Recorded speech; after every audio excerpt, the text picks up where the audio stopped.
हमारे साथ बातचीत करने के बीजेपी के राष्ट्रीय महामंत्री तरुण चुग जी। सर, कल राष्ट्रपति पश्चिम बंगाल दौरे पर जाती हैं। उनके दौरे के दौरान कई सारे मिसमैनेजमेंट होते हैं। कोई सरकार से कोई उनको रिसीव करने प्रोटोकॉल के तहत नहीं पहुंचता। इस पर ममता बनर्जी का बयान सामने आया। उन्होंने कहा है कि राष्ट्रपति इतनी बार दौरा करेंगी तो कैसे वहां कोई उपस्थित होगा, पॉसिबल नहीं होता। उसके अलावा राष्ट्रपति जी को बीजेपी की ज्यादा परवाह है। राष्ट्रपति का पद राजनीति से ऊपर होता है। राष्ट्रपति का पद भारत के अंदर देश की सर्वोत्तम संस्था है, संवैधानिक संस्था है,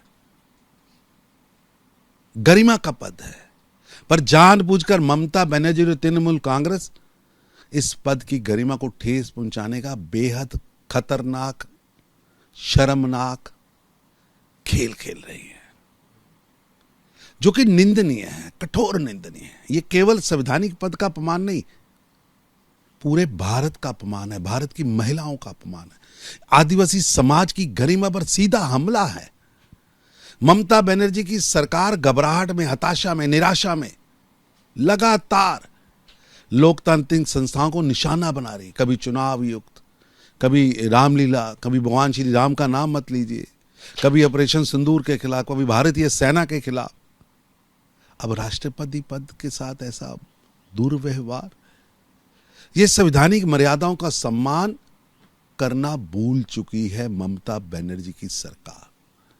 पश्चिम बंगाल और देश की जनता सब कुछ देख रही है, आपके ट्वीट भी देख रही है मिस्टर बनर्जी, और समझ भी रही है कि निर्ममता वाली ममता बनर्जी की ये विभाजनकारी और अराजक राजनीति करने वाली सरकार अब ज्यादा दिन की मेहमान नहीं है। ये देश की जनता ऐसे अलोकतांत्रिक काम करने वालों को सजा देती आई है और अब सजा देगी।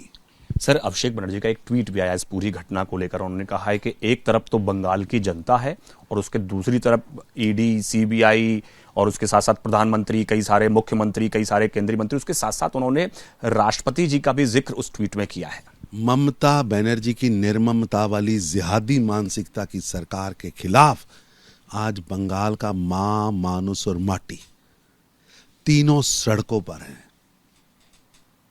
माटी खून से, अपने मानुसों के रक्त से लाल हो चुकी है। बंगाल की हर मां रो रही है, कहार रही है, और ममता बनर्जी की निर्ममता लगातार बढ़ रही है, और ये पाप का घड़ा अब डूबने वाला है। धन्यवाद हमसे बात करने के लिए। कैमरा पर्सन निखिल रस्तोगी के साथ पवन गौड़, एबीपी न्यूज।